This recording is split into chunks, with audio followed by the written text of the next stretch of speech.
Hi guys, welcome to the right education academy. और ये एक पर्टिकुलर सेशन है जो मैं आप सभी के लिए ले रहा हूँ जिसने भी 12th महाराष्ट्र में अभी रिसेंटली पास किया है। ओके, महाराष्ट्र में या फिर किसी भी स्टेट में कोई फर्क नहीं पड़ता।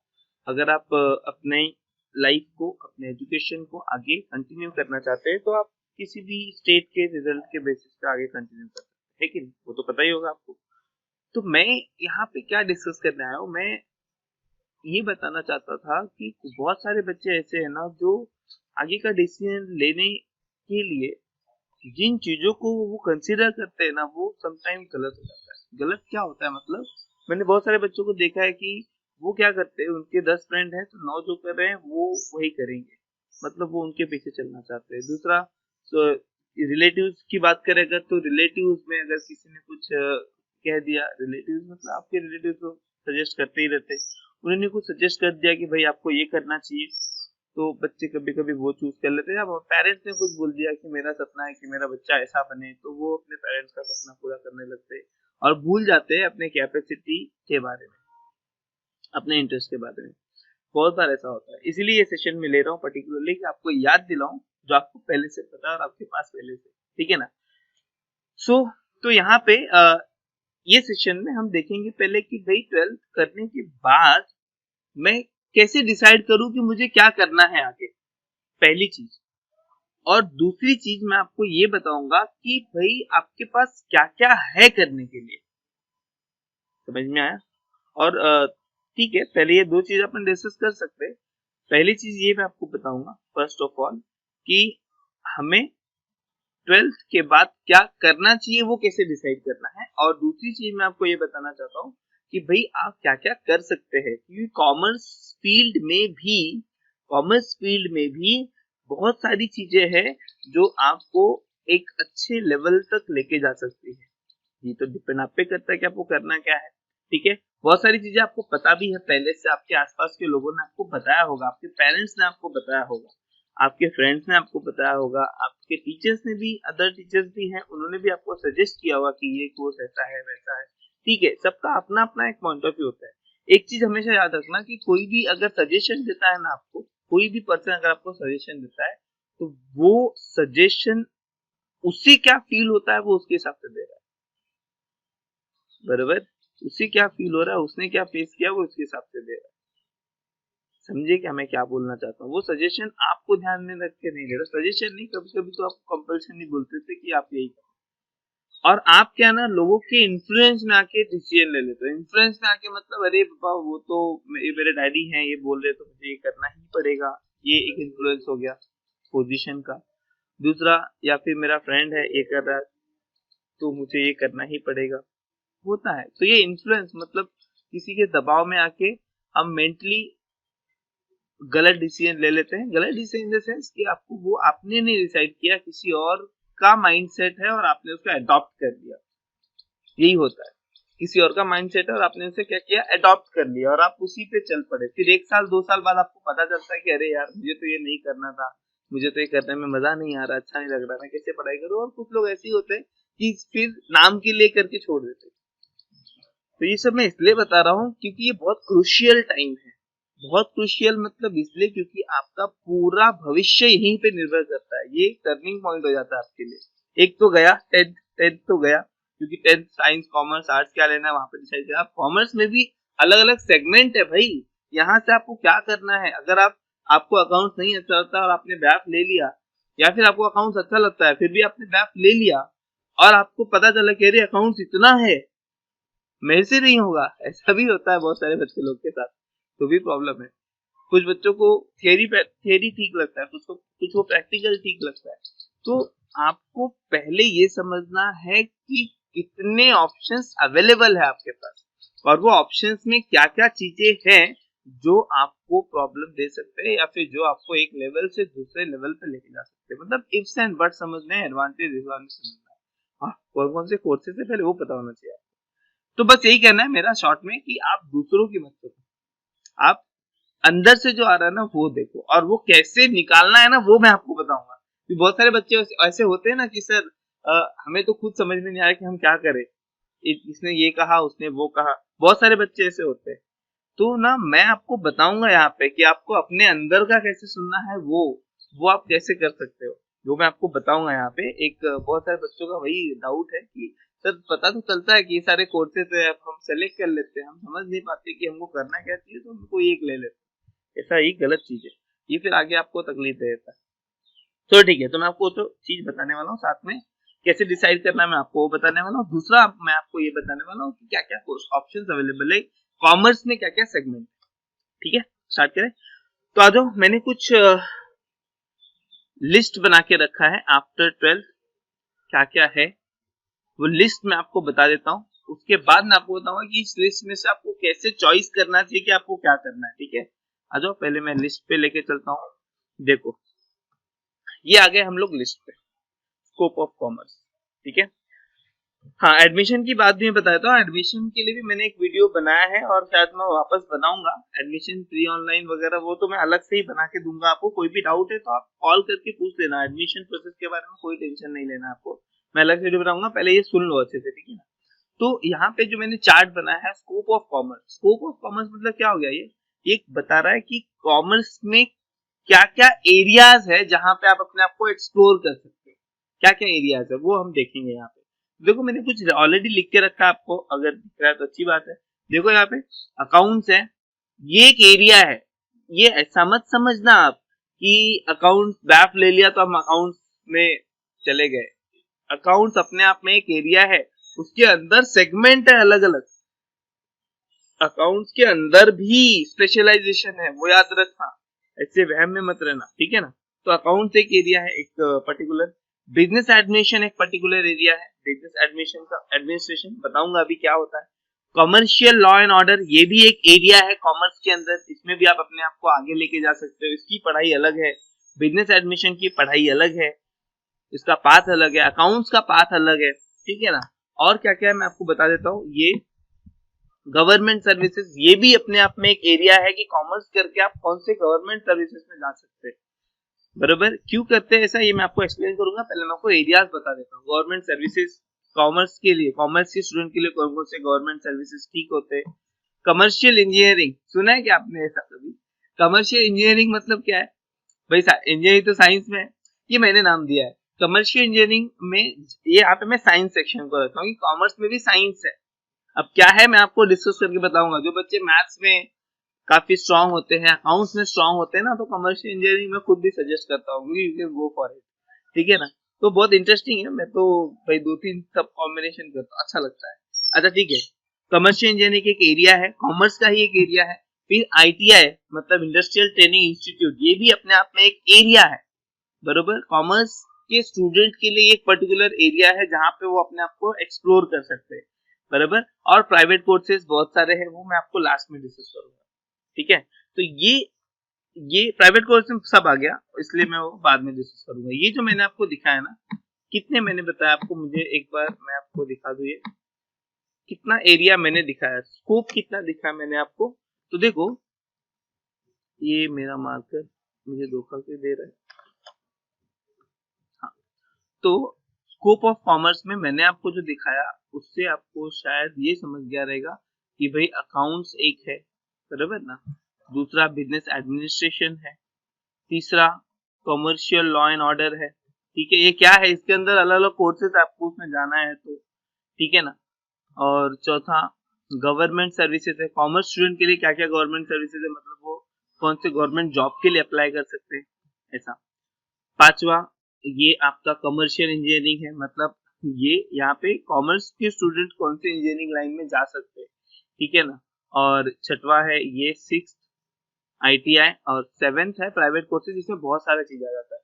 ठीक है, तो चलो, 7 स्कोप ऑफ कॉमर्स मैंने बताया, और भी है बहुत सारे, मैं आपको उस पर डिबेट नहीं करना चाहता। मैं आपको सिर्फ क्लासिफाई करके दे रहा हूँ कि इसमें कैसे कैसे कॉमर्स को हम ये सेग्रीगेट कर सकते हैं। तो इतना तो समझ गया कि ये सब एरिया है। मैं अगेन ये बोल रहा हूँ, एरिया, इसके अंदर भी अलग अलग सेगमेंट है, समझे ना।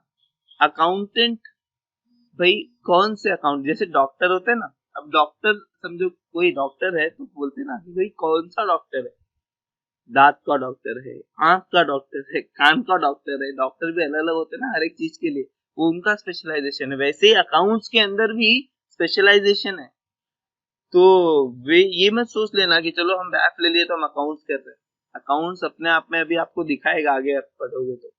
चलो ठीक है, तो आगे मैं अब डिस्कस करता हूँ कि ये पर्टिकुलर चीजों में क्या क्या है, आप कैसे कैसे चीजों को कंप्लीट कर सकते हो। अकाउंट में क्या क्या सेगमेंट है, कौन से फील्ड में आप जाओगे, बिजनेस एडमिनिस्ट्रेशन मतलब आपको मैनेजमेंट में जाना है तो आप कौन कौन से सेगमेंट में और कैसे कर सकते हो उसको, law and order, commercial law and order के में कैसे जा सकते हो आप, गवर्नमेंट सर्विसेज में आप क्या कर सकते हो, ये सब मैं आपको बताऊंगा वन बाय वन। ठीक है, तो बने रहना।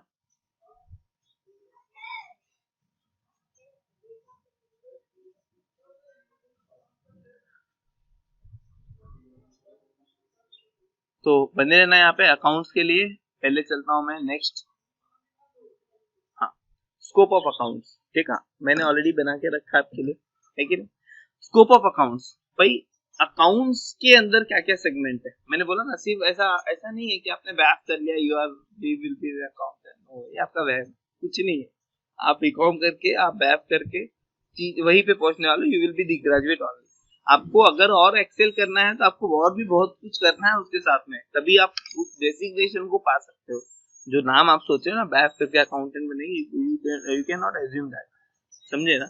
तो चलो मैं आपको बताता हूँ कि आपके अगर सपने हैं कुछ बनने के तो आप ये पाथ फॉलो करो। पाथ मतलब पता है ना, पाथ समझ में आता है ना, एक रास्ता होता है उसको फॉलो करना होता है पर्टिकुलर लेवल को अचीव करने के लिए। चलो, तो अकाउंट्स में अकाउंट्स के अंदर तीन फील्ड है। फाइनेंशियल अकाउंटिंग एक फील्ड है, मैनेजमेंट अकाउंटिंग का अलग ही फील्ड है, ये मैनेजमेंट वो मैं आपको डिस्कस करूंगा अभी। कॉस्ट अकाउंटिंग अपने आप में एक अलग ही फील्ड है। फील्ड मतलब you can say segment. Accounts के अंदर भी देखो ये तीन सेगमेंट है, मतलब अकाउंट्स को मैं तीन सेगमेंट में डिवाइड करता हूँ क्योंकि अकाउंट्स का बात ही ऐसा है।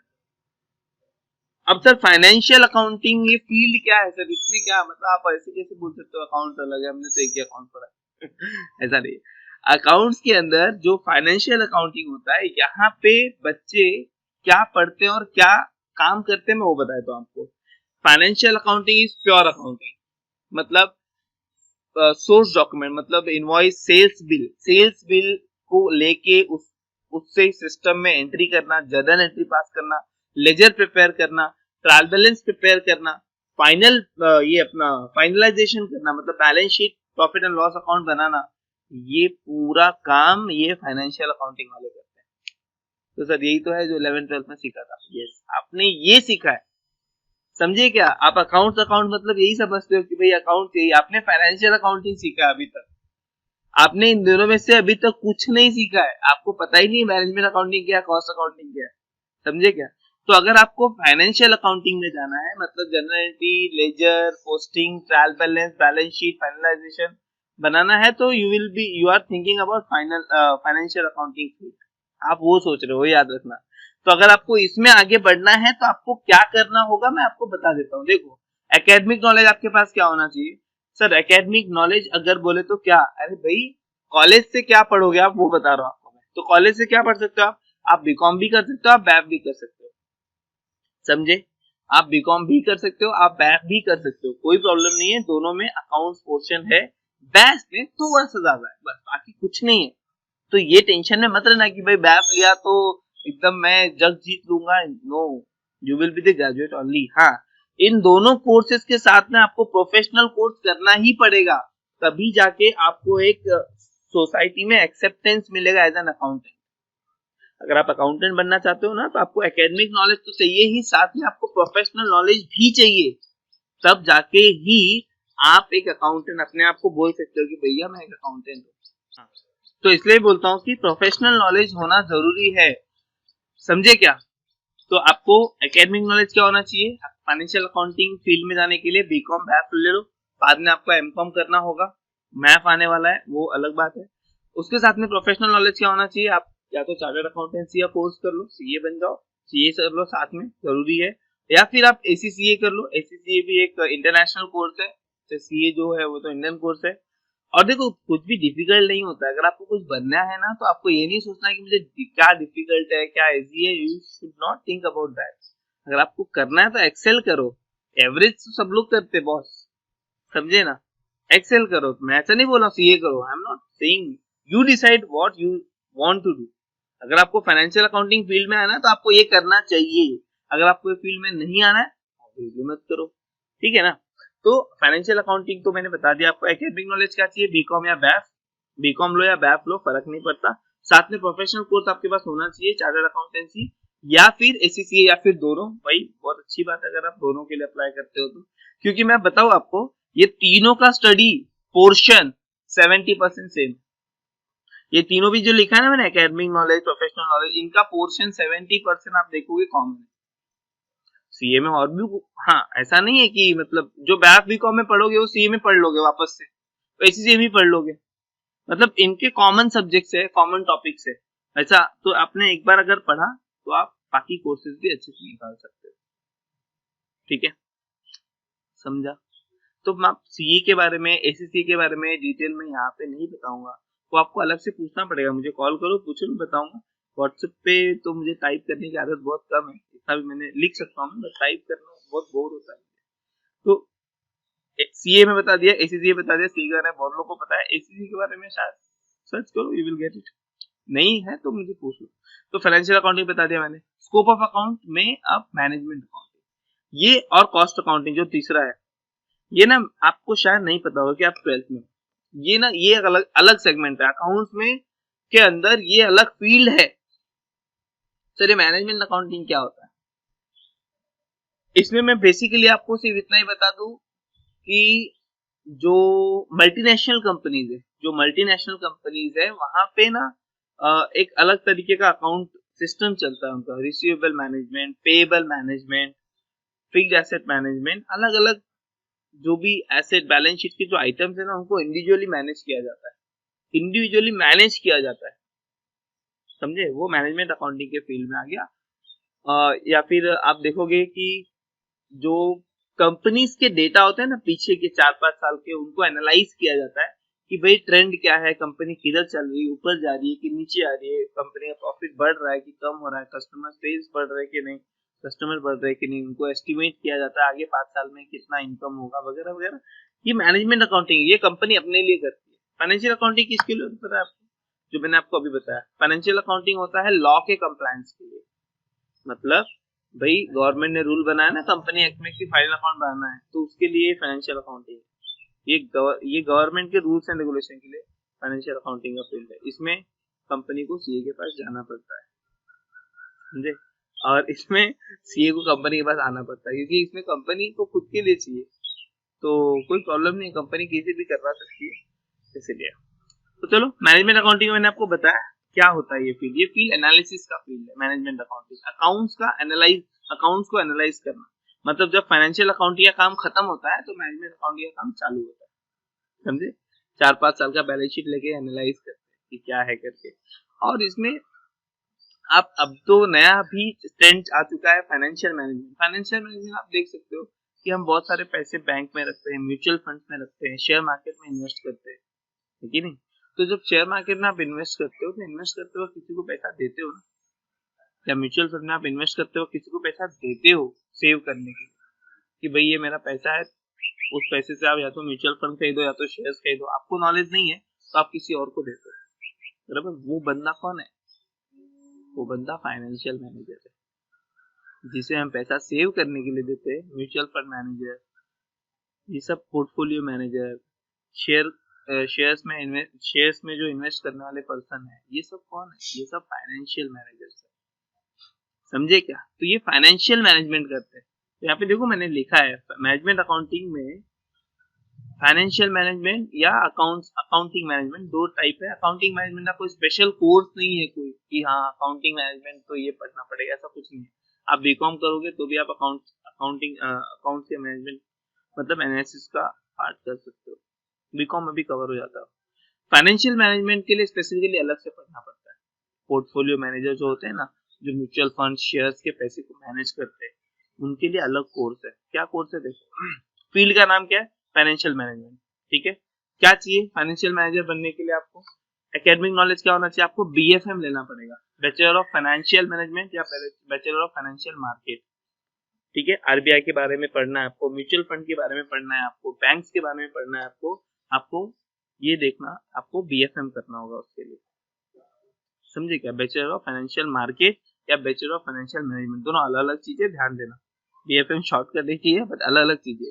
ये है BFM, एक BFM का मतलब होता है फाइनेंशियल मैनेजमेंट, इसमें अकाउंट्स का पार्ट ज्यादा है, और बैचलर ऑफ फाइनेंशियल मार्केट इसमें थ्योरी पार्ट ज्यादा है, थ्योरी पार्ट ज्यादा है इन द सेंस इक्विटी मार्केट क्या है, फिर डेब्ट मार्केट क्या है, मार्केट के बारे में नॉलेज, ठीक है, समझे? या आपको BMS करना होगा अगर फाइनेंशियल मैनेजर बनना है तो, फाइनेंशियल मैनेजर बनना है तो BFM या BMS।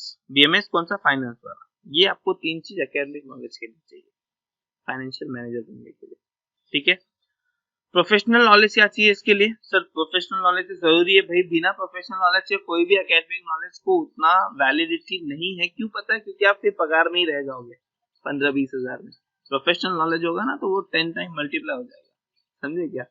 तो प्रोफेशनल नॉलेज क्या होना चाहिए? देखो इसमें मेरे हिसाब से आपको चार्टर्ड फाइनेंशियल एनालिस्ट CFA का कोर्स आता है, इंडिया से भी कर सकते हैं, CFA USA का कोर्स है, वो करना पड़ेगा। NCFM के कोर्सेस है, NCFM कौन है पता है? स्टॉक एक्सचेंज से एसोसिएटेड एक ये इनका क्या बोलते हैं एसोसिएशन है। ये कोर्सेस, ये इनका ऑनलाइन मॉड्यूल्स है।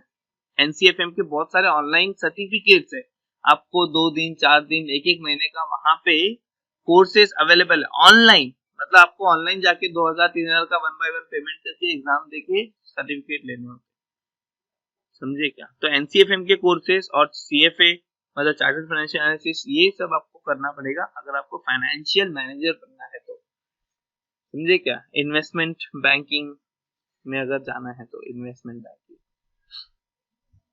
अब क्या होता है इन्वेस्टमेंट बैंकिंग, ये यहाँ पे मत पूछना है, आपको पूछना है you should call me and ask me, अब मैं आपको वहाँ पे बताऊंगा। ये इन्वेस्टमेंट बैंकिंग का फील्ड है बेसिकली। ये नीचे वाला तो यहाँ पे नहीं आता है, बिजनेस मैनेजमेंट एडमिनिस्ट्रेशन तो BMS का पार्ट है, वहाँ पे बता दूंगा। उसके बाद थर्ड है कॉस्ट अकाउंटिंग। अब ये कॉस्ट अकाउंटिंग एक अलग ही फील्ड है। देखो अकाउंट में कितनी सारी चीजें, क्या क्या बताया मैंने आपको, बताओ तो। मैंने आपको फाइनेंशियल अकाउंटिंग बताया, मतलब ये अकाउंटेंट बनना है तो आपको ऐसे पढ़ाई करना है। मैनेजमेंट अकाउंटिंग, फाइनेंशियल मैनेजर बनना है सर बैंक में, मैंने HDFC के जैसा उधर जाके म्यूचुअल फंड में इन्वेस्टमेंट कैसे करते हैं वो सब देखना है। फंड मैनेजर बनना है आपको, लोगों के पैसे को मैनेज करना है, कहाँ इन्वेस्ट करना चाहिए, कहाँ इन्वेस्ट नहीं करना चाहिए, कौन सी कंपनी का शेयर आगे आने वाला है, कौन सी कंपनी डूबने वाली है, ये सब सारी चीजें, मतलब बहुत अच्छी चीज है, मुझे तो मजा आता है। फाइनेंशियल मैनेजमेंट करना है तो आपको ये पाथ फॉलो करना पड़ेगा। और अगर आपको कॉस्ट अकाउंटेंट बनना है, देखो कॉस्ट अकाउंटिंग अलग ही फील्ड है, ये आपको बाद में समझेगा, इसीलिए मैं आपको यहाँ पे बता रहा हूँ। अगर आपको कॉस्ट अकाउंटेंट बनना है तो कॉस्ट अकाउंटेंट क्या होता है ये अभी नहीं बताऊंगा, मैं आपको बता दूं क्या? ठीक है, जान दो, बता देता हूँ। कॉस्ट अकाउंटिंग क्या है? देखो ये पेन है ना मेरे पास, ये पेन बनाने के लिए मैंने कितना एक्सपेंसेस किया होगा, तो समझो मैं बोलता हूँ अप्रोक्स मैंने बनाया, मुझे पता है मैं 150 में मैंने 150 एक्सपेंसेस किए। ये कैसे पता चला? ऐसे ही बोल दिया क्या? नहीं, मुझे ऐड करना होगा ना, ये निब कितने का है, ये पेन का जो ये है स्ट्रक्चर है, ये कितने में मैंने बनाया, इंक कितने का है मेरा, वो सब मुझे सब प्रोडक्ट का कॉस्ट ऐड करना पड़ेगा। लेके आने में कितना खर्चा लगा, बनाने वाले को कितना दिया, ये सब ऐड करके हम प्रोडक्ट का कॉस्ट डिटरमाइन करते हैं, तभी तो उसको बेचेंगे ना मार्केट में। आपको प्रोडक्ट का कॉस्ट नहीं पता होगा तो आप मार्केट में बेच सकते हो क्या? मैं बोलता हूँ ये भाई ये प्रोडक्ट है, इसको मार्केट में बेच दो, तो 5 रुपए में बेच रहे हो क्या? ये तो भाई ये 5 रुपए वाला चीज नहीं है, समझे क्या? तो चीजों का कॉस्ट पहले पता होना चाहिए आपको, तब जाके आप उसको सेल करते हो, प्रॉफिट मार्जिन ऐड करते हो। तो कॉस्ट कैसे पता करना चाहिए, वो कॉस्ट अकाउंटेंट का काम। अरे यहाँ तो सिंपल लग रहा है सर, एक पेन का तो है, कितने में खरीदो बता दो, ऐसा नहीं है। फैक्ट्री में आपको ये लॉट में आता है, फैक्ट्री जब चलती है वहां पे जब मशीनें चलती है तो ऐसे हजारों पेन एक साथ आते हैं, और 1000 पेन का कॉस्ट एक साथ होता है, तो एक पेन का कॉस्ट कितना होगा वो सब निकालना पड़ता है। Not that much easy as you are thinking. तो वो कॉस्ट अकाउंटेंट का फील्ड ही अलग है। बहुत सारी कंपनी को कॉस्ट ऑडिट लगता है, पता है आपको? बहुत सारी कंपनीज को कॉस्ट ऑडिट लगता है। कॉस्ट ऑडिट मतलब उनको अपने प्रोडक्ट में कितना खर्चा किया उसका भी ऑडिट करना पड़ता है अलग से, उसके लिए कॉस्ट अकाउंटेंट होते हैं अलग से, समझे? तो देखो एकेडमिक नॉलेज वही बीकॉम बैफ करोगे तो भी ये कर सकते हो। और उसके बाद प्रोफेशनल नॉलेज क्या होना चाहिए? आपके पास CMA का कोर्स होना चाहिए, cost management account, cost management accountancy का कोर्स होना चाहिए। कौन करता है पता है? Institute of cost accountant of India, जैसे ICAI चार्टर्ड अकाउंटेंट है वैसे कॉस्ट अकाउंटेंट होते हैं। Institute of cost accountant of India ये कोर्स करवाती है, समझे क्या? सोचो, मतलब ये सीए के इक्विवेलेंट ही ऑलमोस्ट। ये कॉस्ट ऑडिट सिर्फ ये कर सकते हैं, सीए नहीं कर सकता कॉस्ट ऑडिट। समझे क्या? इंडिया में जो भी कंपनी में एप्लीकेबल है, वैल्यूएशन का काम इनको आता है, ये वैल्यूएशन कर सकते हैं। अभी तो जीएसटी का ऑडिट भी इनको दे दिया, ये कर सकते हैं। तो बहुत सारी चीजें हैं, ये भी प्रोफेशन अलग है अपने आप में। समझे? तो इसके लिए क्या करना होगा मैंने बता दिया, बीकॉम बैक और प्रोफेशनल नॉलेज होना चाहिए CMA by the institute of cost accountant of India.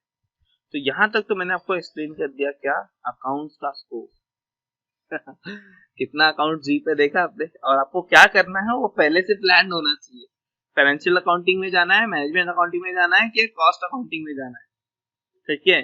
और अगर आप ऐसा सोचते रहो कि मैं 11th 12th पे जो एंट्री करता था वही आपको पढ़ना है, तो फाइनेंशियल अकाउंटिंग है, वो फाइनेंशियल है। बट आपको कुछ एक्स्ट्रा अलग सोचना है, मार्केटिंग नॉलेज में जाना है, मैनेजमेंट अकाउंटिंग एफएम करना पड़ेगा आपको, बीएफएम, और उसके साथ में देखो सीएफए का नॉलेज चाहिए आपको। समझे? तो देखो ऑलमोस्ट चीजें क्या है कि वही है, बस मैंने आपको थोड़ा डिटेल में बता दिया। एनसीए इसमें तो कुछ और पूछना रहेगा ना, तो आप मुझे कॉल करके पूछ लेना, नंबर तो आपको मिल ही जाएगा, ठीक है। चलो मैं आगे बढ़ता हूँ। ओके, आगे बढ़ने का मतलब यही है कि अब हम चलेंगे बिजनेस एडमिनिस्ट्रेशन वाले पार्ट पे। तो बिजनेस एडमिनिस्ट्रेशन मतलब क्या? मैनेजमेंट का पार्ट। और क्या बिजनेस एडमिनिस्ट्रेशन क्या है? हाँ, तो हम लोग चलेंगे बिजनेस एडमिनिस्ट्रेशन वाले पार्ट पे। बिजनेस एडमिनिस्ट्रेशन और मैनेजमेंट। मैनेजमेंट होता है ना जो एमबीए वगैरह करते हैं उनके लिए। तो देखो अभी ये भी it's not that much what you think. Academic requirement, professional requirement, यहाँ पे भी ऐसे ही है। मैं ऐसे ही लेके चलूंगा आपको। एक चीज से दाल नहीं गलने वाली बॉस। आपको कुछ ना कुछ एडिशनल करना होगा। देखो, तो बिजनेस एडमिनिस्ट्रेशन मतलब बिजनेस को रन करना, या मैनेजमेंट के फील्ड में आपके पास कितने सेगमेंट है वो देख लो यहाँ पे। ये तो एक फील्ड है, ये एक एरिया है बिजनेस एडमिनिस्ट्रेशन, मैनेजमेंट का एरिया। भाई कौन सा चीज का मैनेज करना चाहते हो आप? जो चीज मैनेज करने की इच्छा है ना उसी की पढ़ाई करो। ह्यूमन रिसोर्स मैनेजमेंट करना है क्या? कौन है सर ये ह्यूमन रिसोर्स मैनेजमेंट कौन करता है? अरे भाई जो इंटरव्यू लेते हैं ना बड़े बड़े कंपनीज में, इंटरव्यूअर होते हैं ना। अब जब भी जॉब पे जाते हो तो सामने वाला बंदा बैठ कर इंटरव्यू लेता है, वो बंदा ह्यूमन रिसोर्स मैनेजर। समझे क्या? तो वो ह्यूमन रिसोर्स मैनेजर बनना है तो ये आएगा ह्यूमन रिसोर्स मैनेजमेंट। अगर आपको मार्केटिंग में जाना है, सेल्स डिपार्टमेंट में जाना है, तो आपका ये आएगा, मतलब कंपनी के सेल्स को कैसे आगे बढ़ाना है। ये बहुत पैसे वाला चीज है, ये बता दूं, लेकिन इसमें बहुत आपका कम्युनिकेशन स्ट्रांग होना चाहिए। आप ये भी चीज है, मतलब आपके अंदर इन चीजों के लिए क्या रिक्वायरमेंट है ना, वो कॉल करके पूछ लेना, मैं आपको बता दूंगा कि अगर आप सोच रहे हो तो इसके लिए आपके पास क्या होना चाहिए, आपकी क्वालिटी क्या होना चाहिए ये चीज करने के लिए। मैं आपको क्वालिटी यहाँ पे नहीं बताऊंगा, क्वालिटी बताऊंगा अगर आप फोन करोगे तो, कि भैया आप सोच रहे हो सर मैं सोच रहा हूँ कि मैं मैनेजमेंट करूँ ह्यूमन रिसोर्स मैनेजमेंट के थ्रू, तो भाई उसके लिए ना पर्टिकुलर आपके अंदर स्किल होना चाहिए। ऐसे ही मुंह उठा के नहीं जहाँ ठीक है चलो सर हम ये अच्छा लगता है ये करेंगे, that should not be there. Okay, तो marketing, marketing in the sense अगर आपको मार्केटिंग की फील्ड में जाना है, मैंने ये नहीं बताया क्या ह्यूमन रिसोर्स में आपको क्या करना पड़ेगा? ह्यूमन रिसोर्स मैनेजर बनना है तो बीएमएस करना पड़ेगा यहाँ के बाद, 12th के बाद BMS HR second third year से आपको ऑप्शन मिलता है कि आपको क्या करना है। फर्स्ट ईयर में ऑप्शन नहीं है, सेकेंड थर्ड ईयर में ऑप्शन है कि आपको एचआर चाहिए, फाइनेंस चाहिए या मार्केटिंग चाहिए। तो बीएमएस एचआर करना पड़ेगा, प्लस एमबीए भी एचआर में करना पड़ेगा, वो प्रोफेशनल क्वालिफिकेशन है एमबीए। मार्केटिंग में जाना है तो बीएमएस मार्केटिंग का करना पड़ेगा, एमबीए भी मार्केटिंग का करना पड़ेगा, बहुत सिंपल है ये एडमिनिस्ट्रेशन का। और अगर फाइनेंस में जाना है तो सेम, बीएमएस फाइनेंस करना पड़ेगा और मार्केटिंग भी फाइनेंस, एमबीए भी फाइनेंस में करना पड़ेगा। लेकिन ये सारे चीजों के लिए ना स्किल, रिक्वायर्ड स्किल सेट अलग अलग है, मैं अभी बता देता हूँ। मतलब ऐसा मत ना चलो मैं अभी क्या मैनेजमेंट करेंगे अपने क्या है, अभी ऐसा नहीं। सबके लिए अलग अलग रिक्वायरमेंट है, आपके अंदर की क्षमता और ये कोर्सेज मैच होने चाहिए, नहीं तो फिर डबल ढोलकी हो जाओगे आप, इधर से ही पिटोगे उधर से ही पिटोगे। सप्लाई चेन मैनेजमेंट बहुत इंटरेस्टिंग ये है फील्ड है। सप्लाई चेन मैनेजमेंट का भी अलग से एमबीए होता है, तो उसमें आपको बीएमएस करना है तो उसमें भी कर सकते हैं। एडिशनल डिप्लोमा लगेगा यहाँ पे, एमबीए करने के बावजूद भी इसमें एडिशनल डिप्लोमा चाहिए। डिप्लोमा कर दोगे ना तो आपको गवर्नमेंट में भी अलग से अच्छे खासे पोस्ट मिलते हैं इसमें। Supply chain management, inventory management होता है, ये नए नए एरियाज है अभी। एडिशनल डिप्लोमा में इन्वेंट्री मैनेजमेंट मतलब स्टॉक मैनेज करने का, तो स्टॉक मैनेजमेंट करने के लिए भी आपको बीएमएस और साथ में एमबीए करना ही पड़ेगा, प्लस आपके पास एडिशनल डिप्लोमा आना चाहिए जो होता है। तो इन्वेंट्री मैनेजमेंट तो मैंने आपको बता दिया, और ऐसे और भी फील्ड है पता है आपको, मैनेजमेंट के इसमें ना आप देखोगे यूनिवर्सिटी के साइट पे जाके ना, अगर आपको चाहिए तो मुझे बात करना, मुझसे मैं आपको बताऊंगा कैसे देखना है सब। और भी बहुत सारे फील्ड है, ये सब बहुत सारी पढ़ाई करने के लिए। अभी आपको कितनी फील्ड कर रहे हैं यहाँ पे बताओ, बहुत कंफ्यूज नहीं करना है मुझे आपको, ऑलरेडी आप बहुत सारा कंफ्यूज हो चुके हैं लोगों का सुन सुन के, खुद का सोच सोच के आपका सर फट गया रहेगा, दुख रहा रहेगा, होता है ना बहुत सारे लोगों को। तो एकेडमिक एंड प्रोफेशनल रिक्वायरमेंट तो मैंने यहाँ पे भी बता दिया कि क्या है करके, ठीक है। एमबीए जो होता है वो कुछ कॉलेज होते हैं, अच्छे कॉलेज से करोगे तो अच्छा रिकॉग्निशन है, प्लेसमेंट भी देते कई लोग है, ठीक है। अच्छा चलो आगे। अभी थर्ड, अभी देखो दो चीज तो मैंने आपको बता दिया, अकाउंट्स, बिजनेस एडमिनिस्ट्रेशन। अब कमर्शियल लॉ एंड ऑर्डर। अभी कमर्शियल लॉ एंड ऑर्डर क्या है ये मैं आपको बताऊंगा। कमर्शियल लॉ एंड ऑर्डर ना मैंने आपको यहाँ पे डिवाइड करके रखा है आपके थोड़ा आपको समझने के लिए कि भाई ये भी एक चीज है, ठीक है ना। क्या है चलो मैं आपको बता देता हूँ, इसके अंदर क्या क्या आप देखोगे, क्या क्या कोर्सेस है, कैसी चीज है ये कमर्शियल लॉ एंड ऑर्डर तो बिजनेस एडमिनिस्ट्रेशन। अभी कमर्शियल लॉ एंड ऑर्डर में एकेडमिक एंड प्रोफेशनल नॉलेज क्या चाहिए वो देखो। Income tax lawyer, GST lawyer, देखो सेगमेंट बता रहा हूँ मैं क्या क्या है। कमर्शियल लॉ एंड ऑर्डर में भी आप लॉयर बन सकते हो, सिर्फ कॉमर्स के फील्ड के लॉयर। इससे जो घूम, ठीक है लॉयर प्रोफेशन अच्छा है, मैं कुछ और ही बोलने जा रहा था।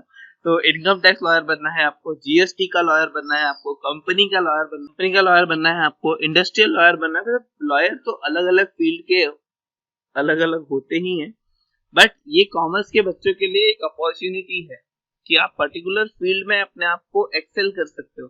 कैसे देखो अभी, तो अगर आपको ये लॉ के फील्ड में जाना है तो एकेडमिक नॉलेज क्या है, आप बीकॉम बैफ करना बहुत जरूरी है। क्यों पता है, क्योंकि आपको बैकग्राउंड नॉलेज समझ में आ जाता है। लॉयर बनना है ना तो बीकॉम और बैफ करो, क्यों, क्योंकि आपको कॉमर्स का बैकग्राउंड का नॉलेज आ जाता है कि हाँ कॉमर्स में क्या क्या है, कैसे कैसे।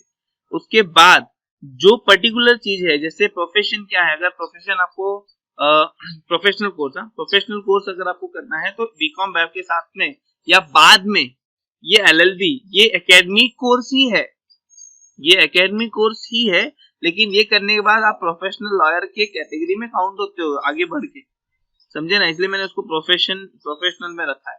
तो अगर आपको इनकम टैक्स का लॉयर बनना है तो आपको बीकॉम बैफ करने के बाद एलएलबी करना पड़ेगा। बहुत लोग करते हैं बीकॉम एलएलबी, तो बीकॉम बैफ करने के बाद आपको बेसिक नॉलेज आ जाएगा इनकम टैक्स का, उसके बाद आप एलएलबी करोगे तो आपको लॉ का नॉलेज आ जाएगा। तो ये करने के बाद आप इनकम टैक्स को एज अ फील्ड आप सेलेक्ट कर सकते हो। बट आपको यहाँ पे ना इनकम टैक्स या डायरेक्ट इनकम टैक्स या फिर ऐसा बोलो कि डायरेक्ट टैक्स का और भी कुछ डिप्लोमा कोर्सेज आते हैं, वो भी कंप्लीट करना होगा। तो that should be there. Diploma आता है यूनिवर्सिटी, मुंबई यूनिवर्सिटी प्रोवाइड करती है, वो आपको करना पड़ेगा या किसी प्राइवेट कॉलेज या इंस्टीट्यूट से करना पड़ेगा, समझे क्या। उसके बाद डिप्लोमा इन टैक्सेस, हाँ तो याद रखना। उसके बाद अगर जीएसटी का लॉयर बनना है, सेम बीकॉम बैफ करना पड़ेगा पहले आपको। क्यों बीकॉम बैफ मैं बोल रहा हूँ, उसका एक रीजन है। आपको ना बैकग्राउंड, देखो मैं ये नहीं बोल रहा हूँ कि आप बीकॉम बैफ अगर नहीं करोगे तो आप ये पर्टिकुलर फील्ड में नहीं जा सकते, ऐसा नहीं बोला मैंने। आप एलएलबी करके जा सकते हो, लेकिन क्या है ना कि आपको बैकग्राउंड का नॉलेज नहीं होगा तो आप वो इंसान नहीं बन पाओगे जो मैं सोच रहा हूँ कि हाँ ऐसा होना चाहिए। मैं पर्सनली जो मेरा ओपिनियन है, पहले हमें बैकग्राउंड उस फील्ड के बारे में पता होना चाहिए, तभी तो आप कानून सीखा पाओगे ना। तो इसलिए बीकॉम बैफ के साथ में आपको LLB with GST advance courses कुछ करने पड़ेंगे। बीकॉम बैफ में ऑलरेडी आप जीएसटी सीख जाते हो एकदम अच्छे से, लेकिन सीखने की इच्छा होनी चाहिए, बहुत इंपॉर्टेंट है। बीकॉम बैफ में आपको जीएसटी का नॉलेज आ जाएगा ऑलमोस्ट, बैकग्राउंड नॉलेज तो आ ही जाएगा बीकॉम में भी और बैफ में भी। उसके बाद एलएलबी करके आप जीएसटी एडवांस कोर्सेज करोगे तो जीएसटी के लॉयर के फील्ड में जा सकते हो एलएलबी के साथ में। उसके बाद अगर आपको कंपनी का लॉयर बनना है, मतलब कंपनी के बहुत सारे कंप्लायंस होते हैं ना, कंपनी एक्ट है, देखो कंपनीज एक्ट है, उसके अंदर बहुत सारे कंप्लायंस होते हैं। कंप्लायंस मतलब क्या, रूल्स एंड रेगुलेशन जो हमको फॉलो करने होते हैं। भाई कंपनी अगर वो फॉलो नहीं करेगी तो गवर्नमेंट वाले आके बंद करके चले जाएंगे। तो ये सब कौन देखेगा कि कौन सा एक्ट हम लोग फॉलो कर रहे हैं, क्या एक्ट, कौन सा कानून हमको फॉलो करना है, कर रहे हैं कि नहीं कर रहे हैं, ये सब कौन देखता है, ये company lawyer. Again BCom BAF करके आपको कंपनी सेक्रेटरी का कोर्स करना पड़ता है, समझे क्या। सीएस जो होता है, जो कंपनी के कंपनीज एक्ट के कंप्लायंस को देखता है, कंपनीज एक्ट के कंप्लायंस को देखता है, साथ में और भी एक्ट वो देखता है। इसीलिए आपको कंपनी लॉयर अगर बनना है या कंपनी का सेक्रेटरी बनना है तो आपको बीकॉम बैफ के साथ में कंपनी सेक्रेटरी करना पड़ेगा, CS करना पड़ेगा इन शॉर्ट, समझे ना। और इट इज मतलब कर सकते हैं यार, कुछ भी कर सकते हैं हम लोग, ऐसा नहीं है कि एफएससी सबके अंदर होती है। जस्ट डिसाइड कि आपको कौन सा सेक्शन आप जाना चाहते हो। उसके बाद इंडस्ट्रियल लॉयर बनना है। इंडस्ट्रियल लॉयर मतलब क्या? अरे इंडस्ट्रियल लॉयर मतलब क्या? फैक्ट्री एक्ट है, लेबर एक्ट है, समझे क्या, पॉल्यूशन कंट्रोल का भी एक्ट है, तो ये सारे एक्ट का एक्सपर्ट ये इंडस्ट्रियल लॉयर होता है। आपको उसमें भी बीकॉम बैफ करके, या तो आप अभी तो आपको ना बीकॉम इंडस्ट्रियल स्पेशलाइजेशन भी आता है बीकॉम के लिए, बट बहुत कम कॉलेज को ऑफर करते हैं, आप वो भी कर सकते हो। तो बीकॉम करो, या फिर उनका कुछ स्पेशलाइजेशन कोर्स आता है बीकॉम में भी, वो स्पेशलाइजेशन अवेलेबल है, वो भी कर सकते हो आप, समझे क्या। साथ में आपको एलएलबी का है, क्योंकि लॉयर बनना है तो you should do LLB. LLB तो आपको करना ही पड़ेगा आपको, अगर वो पर्टिकुलर कोर्स चाहिए तो। और इसमें मैं आपको एक चीज और बता सकता हूँ कि अगर आपको बैंकिंग, इंश्योरेंस एंड बैंकिंग का फील्ड में जाना है, ये भी मैं लॉ एंड ऑर्डर में क्यों रखना हूँ पता है, इंश्योरेंस एंड बैंकिंग, इनके भी लॉयर्स अलग होते हैं, समझे क्या। तो इसके लिए आपको करना पड़ता है बीबीआई। बीबीआई करके आपको बैंकिंग एंड इंश्योरेंस का बैकग्राउंड पता चल जाएगा, और साथ में आपको जो फील्ड सेलेक्ट करना है अकॉर्डिंगली आपको प्रोफेशनल कोर्स करना पड़ेगा। अगर आपको बैंक में काम करना है, अगर आपको बैंक में काम करना है, जॉब करना है, तो आपको आईबीपीएस का एक एग्जाम देना पड़ेगा, इंस्टीट्यूट ऑफ बैंकिंग प्रोफेशनल्स, जैसे उनका कुछ फुल फॉर्म है। अगर जॉब करना है तो आईबीपीएस का आपको एग्जाम देना होगा और उनके थ्रू सिलेक्शन होगा, ठीक है। अगर आपको कुछ एक्सपर्ट बनना है बैंक का, तो भैया आपको जॉब तो करना ही पड़ेगा पहले, और एक्सपर्टाइज बनने के लिए आपको एडिशनल कोर्सेज करने पड़ेंगे। जैसे कि अगर आपको लॉयर के फील्ड में जाना है तो एलएलबी में सब्जेक्ट होते हैं पर्टिकुलर, उनके ही वो सब्जेक्ट सेलेक्ट करो, या फिर और उसके अलावा कुछ आपको किसी और फील्ड में एक्सपर्टाइज करना है, जैसे इन्वेस्टमेंट बैंकिंग में करना है, तो उनके अलग से कोर्स होते हैं। ये एक्सपर्टाइज की बात कर रहा हूँ मैं, ठीक है ना। तो इस तरीके से आपको अगर बैंक में जॉब करना है तो आईबीपीएस का एग्जाम देने के अलावा और कोई रास्ता नहीं है। तभी आप ये किसके लिए आईबीपीएस, ये नेशनलाइज बैंक के लिए। प्राइवेट बैंक में तो अगर आपका पहचान है तो भाई, तो फिर पूछना ही क्या, पहचान है तो आगे कुछ पूछने की जरूरत। तो इस तरीके से अगर आपको आपका फ्यूचर इन चीजों में लेके जाना है, इनकम टैक्स लॉयर बनना है, जीएसटी लॉयर बनना है, कंपनी लॉयर बनना है, तो इस तरीके से आपको प्रोसीड करना होगा। साथ में और भी चीजें करनी होंगी, ये तो मैं लिमिटेड चीजें बता रहा हूँ, और भी चीजें आपको एडिशन करना होगा जैसे जैसे वक्त आगे बढ़ेगा। बहुत सारी चीजें हैं बी मार्केट में, ठीक है ना। उसके बाद तो मैंने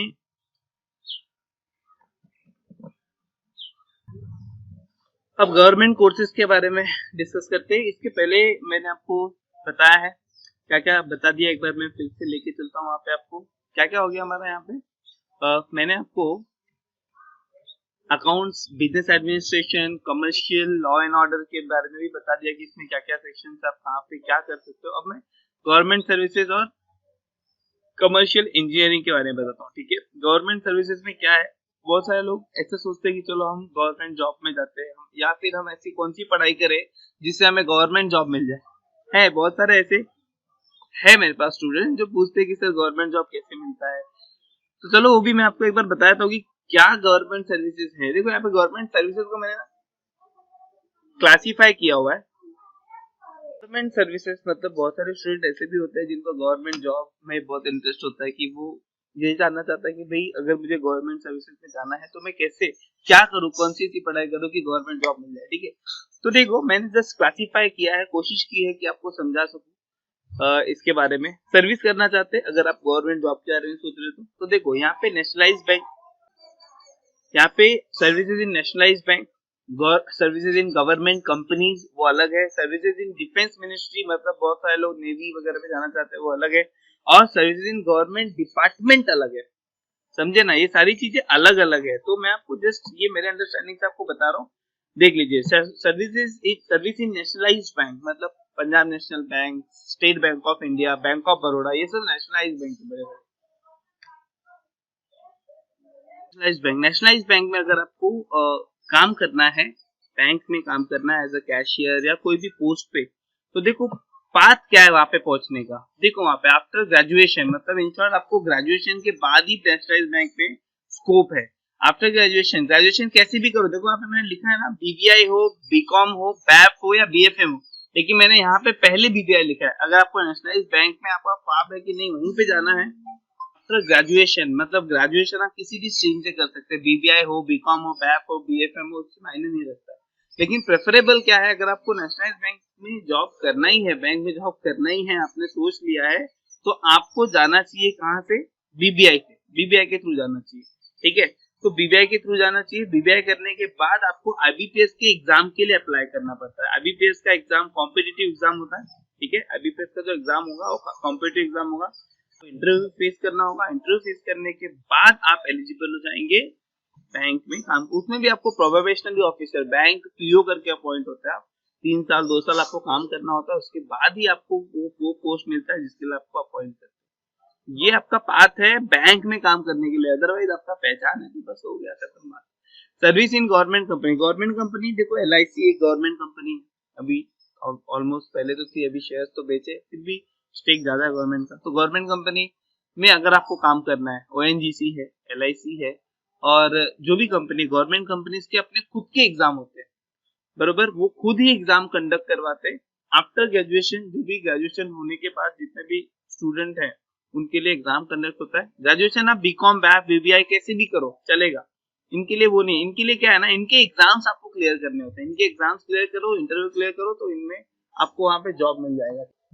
तो इनके एग्जाम्स आपको क्लियर करने होते हैं और फिर इंटरव्यू फेस करना होगा। इंटरव्यू फेस करने के बाद आप सेलेक्ट हुए, आपका नसीब, तो आप वहां पे अपॉइंट हो सकते हैं। ये गवर्नमेंट कंपनी एलआईसी, जीआईसी है, एलआईसी है, और आपका ओएनजीसी है, एचसीएल प्राइवेट कंपनी है। जितनी भी गवर्नमेंट कंपनी आप सर्च करोगे, इनके खुद के एग्जाम्स होते हैं, नोटिफिकेशन आते रहते हैं गूगल पे, बट वो आफ्टर ग्रेजुएशन। ठीक है, उसके बाद अगर आपको सर्विस इन डिफेंस मिनिस्ट्री करनी है तो आपको 12वीं से ही प्रिपरेशन करना स्टार्ट करना होगा, उनका स्पेशलाइजेशन जो भी आपको करना है। सर्विस इन गवर्नमेंट डिपार्टमेंट, ये गवर्नमेंट डिपार्टमेंट क्या है, गवर्नमेंट डिपार्टमेंट यानी कि गवर्नमेंट का जो स्ट्रक्चर है आपका, जो भी स्टेट गवर्नमेंट और सेंट्रल गवर्नमेंट एडमिनिस्ट्रेशन कर रहे हैं, इनके एडमिनिस्ट्रेशन में अलग अलग पोस्ट होते हैं ना, वो पोस्ट पे आपको अपॉइंट होना है। तो देखो यहाँ पे दो तरीके, स्टेट गवर्नमेंट और सेंट्रल गवर्नमेंट, दो अलग अलग चीजें। स्टेट गवर्नमेंट के अंदर जाना है तो आपको एमपीएससी के एग्जाम्स को क्रैक करने होते हैं आफ्टर ग्रेजुएशन। आफ्टर ग्रेजुएशन करो तो अच्छे पोस्ट मिलेंगे, बिफोर ग्रेजुएशन करोगे तो थोड़ा प्रॉब्लम है, बट ठीक है। एमपीएससी एग्जाम्स क्रैक करने होते हैं, स्टेट गवर्नमेंट के होते हैं। वो महाराष्ट्र स्टेट गवर्नमेंट का एग्जाम क्रैक करोगे तो महाराष्ट्र में गवर्नमेंट के इसमें आपको कोई ना कोई पोस्ट पे मिल जाएगा। ठीक है, स्टेट गवर्नमेंट के एग्जाम्स क्रैक करोगे तो आपको वहां पे कहीं ना कहीं मिल जाएगा। ठीक है, वैसे ही सेंट्रल गवर्नमेंट में अगर आपको जाना है, सेंट्रल गवर्नमेंट के पोस्ट पे, सेंट्रल गवर्नमेंट के अंडर में जो पोस्ट है, तो यूपीएससी के एग्जाम क्रैक करने होते हैं। रेवेन्यू डिपार्टमेंट है, फिर अलग अलग डिपार्टमेंट है। यहाँ पे उनकी गवर्नमेंट के अंदर में जितने भी डिपार्टमेंट्स हैं, वेरियस टाइप ऑफ मिनिस्ट्री के अंडर में अलग अलग डिपार्टमेंट में अलग अलग पोस्ट पे यूपीएससी के एग्जाम के थ्रू अपॉइंटमेंट होता है। समझ में आया? यूपीएससी का एग्जाम आफ्टर योर ग्रेजुएशन करने के बाद आप यूपीएससी का एग्जाम देते हो, और उसमें अलग अलग कट ऑफ लगता है। जैसे इंडियन रेवेन्यू डिपार्टमेंट में जाना है, रेवेन्यू डिपार्टमेंट में जाने के अलग कट ऑफ लिस्ट है। आईएएस के लिए अलग कट ऑफ लिस्ट है, आईएएस भी यही से बनता है, इंडियन एडमिनिस्ट्रेटिव ऑफिसर जो है, सर्विस ऑफिसर जो है, post under the central government. और एसएससी का एग्जाम आता है, एसएससी मतलब staff selection commission, staff selection commission के एग्जाम्स क्रैक करोगे तो इनकम टैक्स डिपार्टमेंट में जॉब आपको मिलेगी अच्छे पोस्ट पे, जीएसटी डिपार्टमेंट में मिलेगी, रजिस्ट्रार्स जो होते हैं कंपनी के, सोसाइटी के, ये सब पोस्ट, और भी है, बहुत सारी चीजें हैं इसमें। एसएससी के एग्जाम अगर आप दोगे ना, एसएससी के एग्जाम में अलग अलग एलिजिबिलिटी है, तो वो अपना अलग रूट है गवर्नमेंट के लिए। ठीक है, ये जस्ट मैं आपको एग्जांपल बता रहा हूँ कि अगर आपको वहां तक जाना है आपको, तो आपको ये रूट फॉलो करना पड़ेगा आफ्टर योर ग्रेजुएशन के बाद। ठीक है, तो ये सेंट्रल गवर्नमेंट के पोस्ट है। यूपीएससी के भी एग्जाम के थ्रू जा सकते हैं आप, एसएससी के एग्जाम के थ्रू जा सकते हैं। एसएससी ये सब कॉम्पिटिटिव एग्जाम है, 2 टायर 3 टायर एग्जाम होता है, 2 बार 3 बार एग्जाम होता है इनका, और आपको पोस्ट मिल जाती है। मैंने स्टेट गवर्नमेंट का बता दिया, एमपीएससी, डिफेंस मिनिस्ट्री का बता दिया, सर्विस इन गवर्नमेंट कंपनी अभी बता दिया, गवर्नमेंट कंपनी का अपना खुद का सेपरेट एग्जाम होता है, कॉम्पिटिटिव एग्जाम वो क्रैक करना पड़ता है, इंटरव्यू क्रैक करना पड़ता है और फिर आपको वहाँ पे जॉब मिलती है। तो इस तरीके से गवर्नमेंट सर्विसेज का है और भी बहुत सारी चीजें मैं शॉर्ट में बता रहा हूँ, इसलिए ये याद रखना। इसके लिए करना क्या है, इसके लिए बैब 12th के बाद बीकॉम बैब बीबीए कुछ भी करो, मतलब आपने कुछ भी किया रहेगा आपके पास ये रास्ते तो हमेशा खुले रहेंगे, याद रखना ये सब रास्ते तो आपके। बट एलिजिबिलिटी ये भी मांगते हैं, एलिजिबिलिटी ये भी मांगते हैं कि आपके पास ये चीज होनी चाहिए पहले से, ठीक है। चलो आगे चलें। गवर्नमेंट सर्विसेज के बाद कमर्शियल इंजीनियरिंग मैंने आपको बताया था। कमर्शियल इंजीनियरिंग क्या है? कमर्शियल इंजीनियरिंग एक साइंस टाइप है, मतलब कॉमर्स के अंदर साइंस देख सकते हो ना, डेटा इंजीनियरिंग या डेटा साइंस। ये डेटा साइंस क्या है? डेटा को एनालाइज करना साइंटिफिकली, ये डेटा साइंस होता है। डेटा को साइंटिफिकली एनालाइज करना। अरे आपने पढ़ा रहेगा ना मीन मीडियन मोड, फिर वो एवरेज निकाल, मीन मीडियन मोड तो ठीक है उसमें आ गया, फिर आपने पढ़ा रहेगा प्रोबेबिलिटी, एक्सपेक्टेशन कैलकुलेट करना, बहुत सारी चीजें डेटा साइंस के अंदर आती है। सब आपको डेटा इंजीनियर बनना है ना, तो डेटा इंजीनियर बनने के लिए या डेटा इंजीनियर बनने के लिए या डेटा साइंस करने के लिए 12th के बाद स्पेसिफिकली बीएससी स्टैट करना जरूरी है। लेकिन आपको एक चीज बता दूं ना, कमर्शियल इंजीनियरिंग में अगर कोई जाना चाहता है तो उसका सब्जेक्ट 12th में मैथ्स और इंग्लिश होना चाहिए। इंग्लिश मैथ्स ये कंपलसरी सब्जेक्ट है, ये दो सब्जेक्ट होगा तो ही इसमें आप हाथ डालो, अदरवाइज तो you will not be eligible at all, मतलब आप एलिजिबल ही नहीं होंगे इसके लिए, समझे ना। तो इंग्लिश और मैथ्स आपका कंपलसरी, इंग्लिश तो कभी फिर भी चल जाएगा, मैथ्स तो कंपलसरी होना चाहिए, ये पर्टिकुलर तीनों फील्ड के लिए। तो डेटा इंजीनियरिंग या डेटा साइंस 12th के बाद आपको बीएससी स्टार्ट करना पड़ेगा। स्टैटिस्टिक्स में बीएससी होता है, कर सकते हैं आप, कोई इशू नहीं है। अगर आप 12th कॉमर्स मैथ्स लिए तो बीएससी मैथ्स कर सकते हैं, बीएससी स्टार्ट कर सकते हैं, या बीकॉम करो बैफ करो 12th के बाद। उसके बाद आपको एमएससी स्टार्ट करना होगा, बीएससी स्टार्ट करेंगे तो ही एमएससी स्टार्ट होगा, याद रखना वो। या qualification from ISI, Indian statistical institute, statistics का अलग से इंस्टीट्यूट है, वहां से आपको क्वालिफिकेशन लेना होगा, तो आप स्टैटिस्टिक्स में डेटा इंजीनियरिंग में एकदम पक्के हो जाओगे, आपको अच्छा खासा एक्सेप्टेंस मिलेगा सोसाइटी में। इंडियन स्टैटिस्टिकल इंस्टीट्यूट से, जैसे सीए का कोर्स है वैसे यहाँ का इनका भी क्वालिफिकेशन। एक्चुरियल साइंस की बात करते हैं, बहुत ही अच्छा और रेप्यूटेड कोर्स है एक्चुरियल साइंस। जैसे सीए का प्रोफेशन वैसे एक्चुरीज का भी प्रोफेशन होता है। एक्चुरीज का काम क्या होता है? देखो एलआईसी हो गया, एलआईसी के प्लान्स हो गए, या फिर आप जो इंश्योरेंस निकालते हैं ना, इंश्योरेंस में जो प्रीमियम वगैरह भरते हैं, मतलब एग्जांपल दे रहा हूँ मैं, ये सब ना वो डिसाइड करते हैं चीजों का वैल्यूएशन। ये बिल्डिंग है, बिल्डिंग का कितना वैल्यू होगा 2 साल बाद, 5 साल बाद, ये सब एक्चुरीज करते हैं। एक्चुरीज का बहुत अच्छा फील्ड है, बट प्रॉब्लम क्या है ना, ये मैथ्स बेस्ड है, मतलब जिसका मैथ्स स्ट्रॉन्ग है वो एक्चुरीज में जाए तो उसको सक्सेस ज्यादा जल्दी मिल जाएगा। उसके लिए 12th मैथ्स कंपलसरी होना चाहिए, याद रखना। एसीईटी क्लियर करना, इस पर्टिकुलर कोर्स का इन्फॉर्मेशन आप फोन करके पूछिएगा, मैं आपको बता दूंगा, ठीक है ना। तो एक्चुरियल साइंस भी आप कर सकते हैं, actuarial science BCom. Actuarial science में जाने के लिए क्या करना पड़ेगा? 12th के बाद आपको बीकॉम एक्चुरीज करके आता है। बीकॉम एक्चुरियल साइंस से भी होता है, पता है, शायद नहीं पता होगा आपको, बट यूनिवर्सिटी ने ये भी चालू किया है बीकॉम एक्चुरियल साइंस, मतलब एक्चुरियल साइंस में वो बीकॉम करवाते हैं अभी। या आप बीएससी स्टार्ट लो और उसके बाद से institute of actuaries of India का कोर्स करो पूरा, बीकॉम लो एक्चुअल साइंस का, बेटर होगा ये। या फिर आप बीएससी स्टार्ट भी कर सकते हैं स्पेसिफिकली, और फिर institute of actuaries of India से आप एक्चुअल साइंस का पूरा कोर्स करो। आप जैसे ही उसका पर्टिकुलर लेवल क्रॉस करेंगे, 4 लेवल है, तो आप एक्चुअरीज बन जाएंगे, आपको एक्चुरियर बोला जाएगा, प्रोफेशन है सीए के जैसा, ठीक है ना। उसके बाद software engineering, yes software engineering भी कर सकते हैं 12th कॉमर्स के बच्चे, बस कंडीशन यही है कि मैथ्स आपका सब्जेक्ट होना चाहिए, ठीक है ना। सॉफ्टवेयर इंजीनियरिंग में क्या करना होगा? 12th के बाद आपको बीसीए मतलब बैचलर ऑफ कंप्यूटर एप्लीकेशन लेना होगा as a course, computer application, और बीएससी या तो बीएससी आईटी ले लो ये, बट ये कोडिंग है और ये कंप्यूटर एप्लीकेशन है, तो बेटर होगा बीसीए और एमसीए करेंगे तो ज्यादा ठीक है। ये कोडिंग है जनरली, मेरे को डीप में इसका नॉलेज नहीं है, लेकिन मुझे ये पता है कि सॉफ्टवेयर इंजीनियरिंग किया जाता है। और 12th के बाद आपको बीसीए सेलेक्ट करना होता है, आपका मैथ्स कंपलसरी सब्जेक्ट होना चाहिए, तो आप बीसीए करिए। बीसीए करने के बाद MCA, master of computer application, तो आप एक अच्छे सॉफ्टवेयर इंजीनियर बन सकते हैं। जरूरी नहीं आपको कि साइंस ही लेके सॉफ्टवेयर इंजीनियर बना जाता है, नहीं, आप बीसीए लेके एमसीए करेंगे। और मैं आपको बता दूं, ये जो फील्ड है ना बीसीए एमसीए वाला, ये आने वाले दिनों में बहुत ग्रो करने वाला है, और कर ही रहा है, आज के टाइम पे भी कर ही रहा है, बहुत डिमांड है इंडियन सॉफ्टवेयर इंजीनियर का। तो आप ये भी अगर सेलेक्ट करते हैं ना, एज अ बहुत इंटरेस्ट है आपको कंप्यूटर में, सॉफ्टवेयर इंजीनियरिंग में, एप्लीकेशन बनाने में, मोबाइल के सॉफ्टवेयर कैसे बनते हैं ये सब जानने में, आपको बीसीए और एमसीए करना चाहिए। फिर बहुत इंटरेस्ट है आपको मोबाइल के इसमें, तो समझे क्या, अच्छा कोर्स है, आपको एक अच्छा फ्यूचर है इन सब चीजों में, ठीक है ना, ये सब चीज में एक अच्छा फ्यूचर है। और भी बहुत सारी चीजें, अगर आप सॉफ्टवेयर इंजीनियर लेते हैं ना, अगर आप सॉफ्टवेयर इंजीनियर लेते हैं ना, तो यहाँ पे आपको बहुत सारी चीजें सीखने मिलेंगी। तो इस तरीके से ये है कंप्यूटर कमर्शियल इंजीनियरिंग। कमर्शियल में क्यों बोला, कॉमर्स इंजीनियरिंग बोलना चाहिए मेरे को, एक्चुअली ये मेरा ही फेनोमेना है, तो कुछ इसको पर्सनली मत लेना, केस मत करना जाके कुछ भी दिखाते हैं, ये जस्ट ऐसे ही कमर्शियल साइंस भी बोल सकते हो उसको आप, ठीक है ना, ये मेरा पर्सनल ओपिनियन है, सब कुछ ये नहीं। तो आ जाए नेक्स्ट चार्ट जो मैंने बनाया था, आ गया ये, हाँ ठीक है, तो कॉमर्स के लिए था, हमने क्या देखा था वहां पे शुरू में जो स्टार्टिंग में, हाँ आईटीआई। तो ये तो मैं आपको यही एक्सप्लेन कर सकता हूँ। देखो आईटीआई किसके लिए, आईटीआई में ना वेरियस नंबर ऑफ कोर्सेस है, ये आईटीआई अपने आप में ना समंदर है, जितना भी मैंने आपको बताया ना कॉलेजेस से कोर्सेस, इतने ही सारे कोर्सेज आईटीआई के अंदर भी है। सर आईटीआई है क्या, क्योंकि कुछ बच्चों का परसेंटेज नहीं उतना ठीक होता है, कुछ बच्चों का परसेंटेज उतना ठीक नहीं होता है, तो आईटीआई प्रेफर कर लेते, कुछ बच्चों का परसेंटेज नहीं ठीक होता तो आईटीआई प्रेफर कर लेते हैं, ठीक है।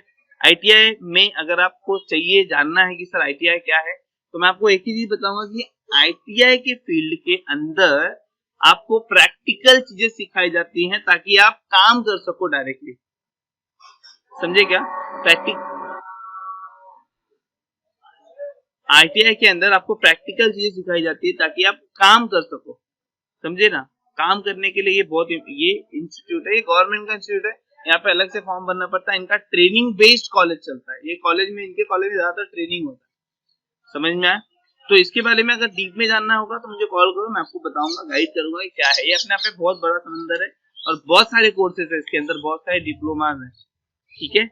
उसके बाद है प्राइवेट कोर्सेज। प्राइवेट कोर्सेज क्या, इसके बारे में बताने की जरूरत नहीं है मुझे, अलग अलग कंप्यूटर के प्राइवेट कोर्सेज है, फिर अलग अलग जो डिप्लोमास है वो भी अभी प्राइवेटली किया जाता है, एविएशन के प्राइवेट कोर्सेज है, ये आपको पता होगा एयर होस्टेज के भी प्राइवेट कोर्सेज है, तो बहुत सारे प्राइवेट कोर्सेज है अब जो मार्केट में चल रहे हैं, ठीक है। तो ये तो मैंने बता दिया आपको किसका एक्सप्लेनेशन, ये एक्सप्लेनेशन था कोर्सेज का। कुछ डीप में चाहिए रहेगा ना, सीए क्या है, सीए क्या है, तो कॉल करो, मैं आपको बताऊंगा डीप में क्यों कोर्सेज क्या है। मैंने आपको इसमें ना पाथ एक्सप्लेन किया कि आप जहां से कहां पहुंचोगे, ठीक है ना।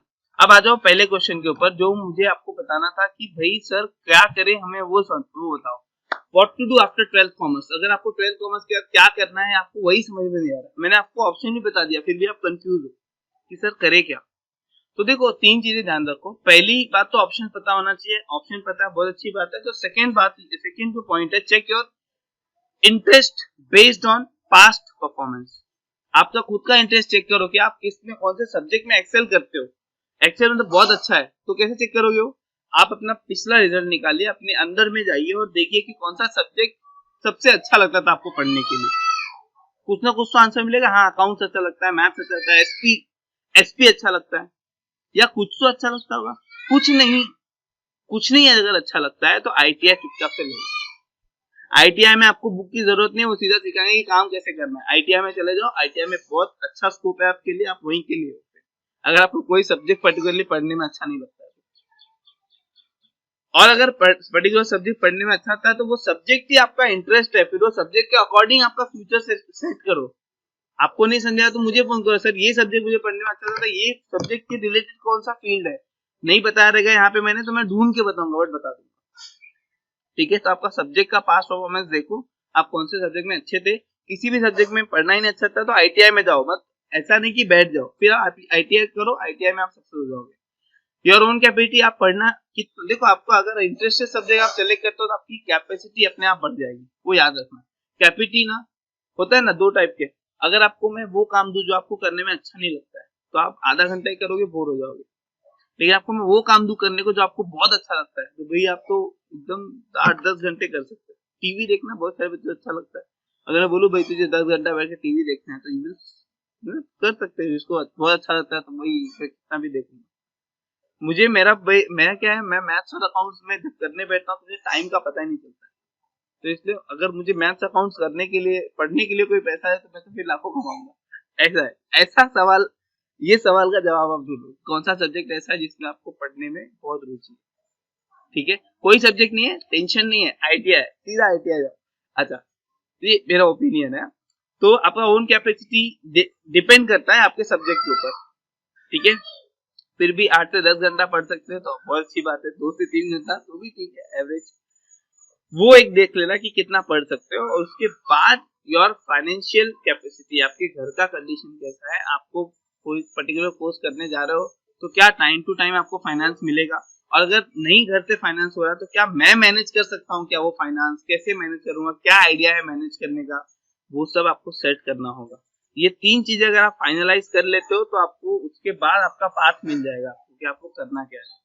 और एक बार आपको पाथ मिल गया तो तुरंत स्टार्ट करो एडमिशन, कोशिश करो कि एडमिशन लेके आपका पढ़ाई, आपका जो पाथ है वो एग्जीक्यूशन उसका स्टार्ट हो जाना चाहिए, आपकी पढ़ाई स्टार्ट हो जानी चाहिए। समझिए क्या मैं क्या बोल रहा हूँ, ज्यादा वेट मत करना अभी, बट फिर भी बहुत ही फर्म डिसीजन लेना है। देखो यहाँ पे मैंने लिख के रखा है, आप कॉपी भी कर सकते हो। ठीक है, स्टेप 3 में फाइनलाइज और पर्टिकुलर पाथ ऑफ सक्सेस, और 4th स्टार्ट और execute the plan by taking the admission in decided curriculum, मतलब आपने जो भी डिसाइड किया वो कोर्स में एडमिशन लेके स्टार्ट करो भाई, ज्यादा देर और ज्यादा डिस्कशन नहीं। डिस्क्लेमर यही है मेरा कि ज्यादा डिस्कशन नहीं करना है आपको किसी से कि भाई मैंने एक चूज किया है, तुझे क्या लगता है मैं सही कर रहा हूँ क्या। और वो पर्सन से बिल्कुल भी बच के रहना जिसने वो कोर्स नहीं किया है कभी। समझे क्या, आप सीए के बारे में नॉन सीए से पूछोगे ना, नॉन सीए मतलब जिसने सीए नहीं किया है तो उसको क्या पता है, तो आपको क्या गाइड करेगा। इसलिए कभी भी गाइडेंस उससे लो जिसने वो चीज किया है। आपको एक्चुअलीज के बारे में गाइडेंस चाहिए एकदम प्रॉपर, तो एक्चुअलीज के पास जाओ, जिसने एक्चुअलीज कर लिया है। वो नहीं मिलेंगे तो फिर भी एक्चुअली मैंने भी स्टार्ट किया है, मैं भी उसी में हूँ, आप वैसे ही पूछ सकते हो, मैं खुद भी एक्चुअलीज कर रहा हूँ। आपको सीए के बारे में जानना है तो आप मेरे से पूछ सकते हो, मैं कर रहा हूँ, ऑलमोस्ट मेरा हो चुका। तो ऐसा आप ऐसे पर्सन के पास मत जाओ जो उसके बारे में नहीं जानता, ऐसे पर्सन के पास जाओ जो उस चीज के बारे में मतलब उस फील्ड में है, जानने की तो सवाल ही छोड़ो, उस फील्ड में है। समझे ना, अगर आपके दांत में दर्द है तो किडनी के डॉक्टर के पास नहीं जाने का। समझे, डॉक्टर तो अच्छा होता है, पढ़ा लिखा होता है, मना करेगा, वो तो बोलेगा ठीक है आप जाओ उसके पास, रेफर करते हो, वो तो पढ़े लिखे होते हैं। लेकिन हमारी जनता रेफर नहीं करती है, जनता के पास हर सवाल का जवाब होता है, नहीं पता होगा फिर भी अपना लॉजिक ला के दे देंगे। तो ठीक है, जाने दो, मैं से बोल रहा था, किसी को बोलना मत आता। ठीक है, तो don't discuss your own path with your relatives, someone who demotivates you if you have taken your decision with full information। अगर आपने पूरा शिद्दत से अपना डिसीजन लिया है तो बार बार डिस्कस करके अपनी इंसल्ट मत कीजिए। ठीक है, ऑप्शन अवेलेबल तो मैंने आपको बता दिया, रेफर चार्ट, अच्छी बात है, बराबर, रेफर कर सकते हैं। पर्टिकुलर कोर्स इन्फॉर्मेशन, तो मैं आपको सीए का इन्फॉर्मेशन चाहिए तो सीए के लिए अलग वीडियो बना दूंगा, वो आप बोलेंगे तब बनाऊंगा, या फोन करेंगे तो आपको फोन में भी दे दूंगा। एक्चुअलीज का इन्फॉर्मेशन चाहिए वो भी दे दूंगा, एसीसीए का चाहिए वो भी दे दूंगा, या जो भी कोर्स के बारे में मैंने एक्सप्लेन किया है उसमें से किसी भी कोर्स के बारे में आपको इन्फॉर्मेशन चाहिए तो मैं आपको दे दूंगा। ठीक है ना, तो उसके लिए बेफिक्र रहिए, बेस्ट ऑफ योर लक। और मैं आपको ऑल द बेस्ट बोलना चाहता हूँ ताकि आप सही डिसीजन ले। देखो भाई बहुत इंपॉर्टेंट स्टेज है, और डरना मत बहुत, अगर ऐसा नहीं कि आपने कुछ ऐसा सेलेक्ट कर लिया आपको डर लग रहा है मैं ले रहा हूँ मेरे भविष्य के साथ क्या होगा, ऑलवेज देयर इज ऑप्शन। आप 3 साल बाद भी मुझसे मिलोगे तभी मैं आपको दुनिया भर का ऑप्शन बता दूंगा। अरे बहुत सारे ऑप्शन है, कोई डरने की बात नहीं है। हाँ लेकिन वक्त रहते समझ जाना बेटर होता है। ठीक है ना, चलो ऑल द बेस्ट गाइज, सही डिसीजन लो, सही चीज को चुनो, रास्ते को पहले से ही बना लो, अंधेरे में मत चलो, किसी को फॉलो करके मत चलो, अपना रास्ता खुद बना के चलो। ठीक है, बहुत सारे रास्ते मैंने बता दिए, देखो आपको क्या करना है। ठीक है, चलो ऑल द बेस्ट। अच्छा, और मैं ये भी बोलना चाहता हूँ कि मैं ऑनलाइन जो ये है आपका है कॉलेज के एडमिशन से, उसका भी एक वीडियो मैंने ऑलरेडी बनाया है। थोड़े बहुत डिस्टर्बेंस है शायद वीडियो में, तो मैनेज कर लेना, बट मैंने वीडियो बनाया, अगर आपको चाहिए तो वीडियो भी देख लेना। कॉलेज के एडमिशन के लिए कैसे आपको एडमिशन करना है, एक स्टूडेंट का मैंने एडमिशन करके भी दिखाया। ठीक है, पूरा अभी तक फाइनल स्टेज तक तो वीडियो कंप्लीट नहीं हुआ लेकिन फॉर्म तक हो गया। ठीक है, दूसरी बात, बहुत सारे बच्चों के मन में कॉलेज सिलेक्शन का बहुत बड़ा सवाल है, कौन सा कॉलेज ले। भैया एक बात याद रखना, दूर कॉलेज अगर लोगे ना तो 1 महीना ही अच्छा लगेगा, ज्यादा डिस्टेंस पे रहेगा, ट्रेवलिंग करने मिलेगा, लेकिन प्रॉब्लम यही होगा कि आपको 1 महीना तक गए, उसके बाद इशू चालू हो जाएगा, आप उठ नहीं पाओगे सुबह या पहुंच नहीं पाओगे। अगर आप पे डेडिकेशन है तो भाई मैं कुछ नहीं बोल सकता, भाई डेडिकेटेड पर्सन को क्या बोलना, मैं तो खुद नहीं जा पाता था। ठीक है, डिमोटिवेट नहीं कर रहा हूँ, मैं गया, ऐसा नहीं है, फिर अटेंडेंस अच्छा है। तो मैं ये बोला था कि कॉलेज बहुत ही सोच समझ के लेना, और हर एक जो आसपास के कॉलेज है ना, या जहाँ पे भी आपको चाहिए एडमिशन, वहां पे आपके फॉर्म में कॉलेजेस को टिक कर लेना, जितने भी कॉलेज आपके आसपास में सबको टिक कर लेना, और आपके परसेंटेज के हिसाब से, नो डाउट चलेगा, कट ऑफ चेक करके टिक करो, ऐसे अंधाधुंध टिक मत करना। अगर आपको 70% है, आप बोलोगे केलकर में जाऊंगा, तो पॉसिबल नहीं है, मत भरो, मैं अभी बोल देता हूँ आपको, समझे क्या। कुछ जैक वगैरह है तो अलग बात है बहुत। अच्छा, ये एक चीज हो गया। दूसरी चीज मैं बोल रहा था कि जब भी लिस्ट लगेगी ना, तो एडमिशन ले लेना, प्रोविजनल एडमिशन, जहां पे भी पहले लिस्ट लगे वहां पे प्रोविजनल एडमिशन ले लेना, क्योंकि कभी कभी होता है कि अगर आप एडमिशन ही नहीं लेते तो लिस्ट में नाम ही नहीं आता है, अगले लिस्ट में नाम आएगा ही नहीं, इसलिए प्रोविजनल एडमिशन लेके रखना, ताकि आपको अगले लिस्ट में नाम आए, तो वहां से आप नाम कट करके रिफंड ले सकते हो, वहां से नेम कैंसिल करके जिस कॉलेज में आपको चाहिए वहां पे आप डाल सकते हो। तो वो एक देख लेना अच्छे से, ठीक है। चलो, all the best, select your best, ठीक है। कुछ भी रहेगा तो कॉल करो। चलो बाय।